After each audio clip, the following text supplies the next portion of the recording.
গাছপালা শুধু কিনলেই হবে না, এর যত্নও কিন্তু অনেক বেশি নিতে হয়। আমার আব্বু কিন্তু অনেক বেশি গাছপালার যত্ন করেন।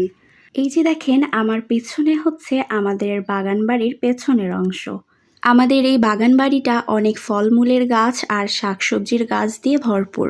আমাদের এই বাগান বাড়িতে অনেক বেশি গাছগাছালি থাকা সত্ত্বেও আমার আব্বু শাহজাদপুরের বৃক্ষ মেলা থেকে কি কি গাছ কিনেছেন সেগুলোই থাকছে আজকের এই ভিডিওতে। তো চলুন মালটা গাছ থেকেই প্রথমে শুরু করি। আমার আব্বু বৃক্ষ মেলা থেকে কয়েক প্রজাতির মালটা গাছ আর কমলা গাছ কিনেছেন। আর এই মালটা গাছটা হচ্ছে ভিয়েতনামি মালটা। এই ফলসহ ভিয়েতনামি মালটা গাছের প্রাইসটা একটু বেশিই ছিল, প্রায় 1500 থেকে 2000 টাকার মধ্যে কিন্তু আপনারা এই গাছটা পেয়ে যাবেন। এই তো দেখতে পেলেন এই ভিয়েতনামি মালটা গাছটা আব্বু বৃক্ষ মেলা থেকে কিনেছেন। এরপরে চলুন দেখি আর কি কি গাছ আব্বু কিনেছেন। এইটা হচ্ছে আর একটা প্রজাতির মালটা গাছ। এই গাছটা হচ্ছে মরক্কোর মালটা গাছ। গাছটা বেশ ফ্রেশ আর ঝোপালো ছিল, দেখতে বেশ সুন্দর। এরপরে বৃক্ষ মেলা থেকে এই যে চাইনিজ কমলা গাছটা কেনা হয়েছে। এই গাছ ভর্তি করে নাকি অনেক বেশি চাইনিজ কমলা ধরবে, দেখা যাক কি হয়। এরপরে দেখাই আরও কি কি গাছ কেনা হয়েছে। এটাও হচ্ছে এক ধরনের মালটা গাছ। আসলে গাছে যখন ফল ধরবে তখনই বোঝা যাবে স্বাদের দিক থেকে কোন মালটা খেতে বেশি মজা। এর মধ্যে দেখিয়ে দেই, এই যে এটা হচ্ছে আপেল গাছ, আর আপেল গাছের দাম কিন্তু অনেক বেশি। এই দুইটা আপেল গাছের দাম ছিল 3000 টাকা, মানে একটা আপেল গাছের দাম ছিল 1500 টাকা।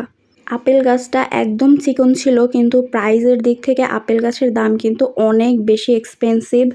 এই যে এটাও এক ধরনের কমলা গাছ ছিল, চলুন আরও দেখাই। আর এটা হচ্ছে দেশীয় লেবু গাছ। আমার পছন্দের বৃক্ষ মেলা থেকে এই লেবু গাছগুলো কেনা হয়েছে। আর এগুলো হচ্ছে এলাচি লেবু গাছ। এলাচি লেবু আবার দেশি লেবুর থেকে খেতে একটু ভিন্ন লাগে, তারপরেও আমার কাছে লেবু গাছ অনেক বেশি ভালো লাগে, এই জন্য কেনা হয়েছে বৃক্ষ মেলা থেকে। চলুন দেখাই আরও কি কি গাছ বৃক্ষ মেলা থেকে আব্বু কিনেছেন। এটা হচ্ছে মাধবীলতা ফুল গাছ। এটা আমার আম্মুর পছন্দে কেনা হয়েছে। এই গাছেও ছোট ছোট অনেক কালারের ফুল ফোটে। আর এটা হচ্ছে ঝাউ গাছ। এটাও আমার আম্মুর অনেক বেশি পছন্দের একটা গাছ। এরপরে আম্মুর পছন্দের আরও একটা স্পেশাল গাছ কেনা হয়েছে, সেটা হচ্ছে লটকন গাছ। লটকন গাছ কিন্তু অনেক জায়গা জুড়ে হয়। যাদের বাড়িতে অনেক জায়গা তারাই কিন্তু লটকন গাছ লাগাতে পারেন। আমাদের বাড়িতে অনেক জায়গা বলে লটকন গাছটা কেনা হয়েছে। এই যে দেখেন আমার আব্বু লটকন গাছ লাগিয়েও ফেলেছেন। আসলে গাছগাছালি লাগানোও কিন্তু অনেক সময়ের ব্যাপার। এই যে দেখেন কি সুন্দর করে আমার আব্বু গাছ লাগিয়েছেন, তাই না? এরপরে বৃক্ষ মেলা থেকে আমার পছন্দের বাগান বিলাস কেনা হয়েছে। এরপরে কেনা হয়েছে আমার পছন্দের কাঠগোলাপ গাছ। এই ফুল গাছটা আমার অনেক বেশি পছন্দের।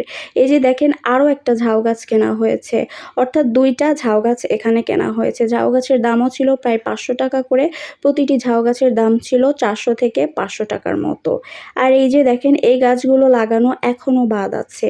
আরও কিছু গাছ আপনাদের সাথে শেয়ার করি, চলুন। আমার আব্বু কিন্তু নিজে নিজে গাছের চারা লাগিয়েছেন। এগুলো হচ্ছে বাদামি বা জামির, যেটাই বলুন না কেন। এই বাদামি গাছগুলোও কিন্তু আমার আব্বু একাধারে সারি সারি করে লাগিয়েছেন। এই গাছগুলোও বড় হলে কিন্তু অনেক রকম বাদামি ধরবে। আমার কাছে বাদামি বা জামির যেটাই বলুন না কেন, এই ফলটা খেতে ভীষণই ভালো লাগে। মানে যত রকম টক ফল আছে, আমার আবার সব ধরনের টক ফল খেতেই অনেক বেশি ভালো লাগে। আর গাছে সবসময় যদি ফল ধরে থাকে তাহলে দেখতেও কিন্তু অনেক বেশি ভালো লাগে। এই তো শাহজাদপুরের বৃক্ষ মেলা থেকে আমার আব্বু কি কি গাছ কিনেছেন, কি কি গাছ লাগিয়েছেন সবই আপনাদের সাথে একটু শেয়ার করে দিলাম। এই ছিল আজকের ভিডিওটি যদি ভালো লাগে অবশ্যই একটি লাইক দিবেন। সবাই ভালো থাকবেন, সুস্থ থাকবেন। আল্লাহ হাফিজ।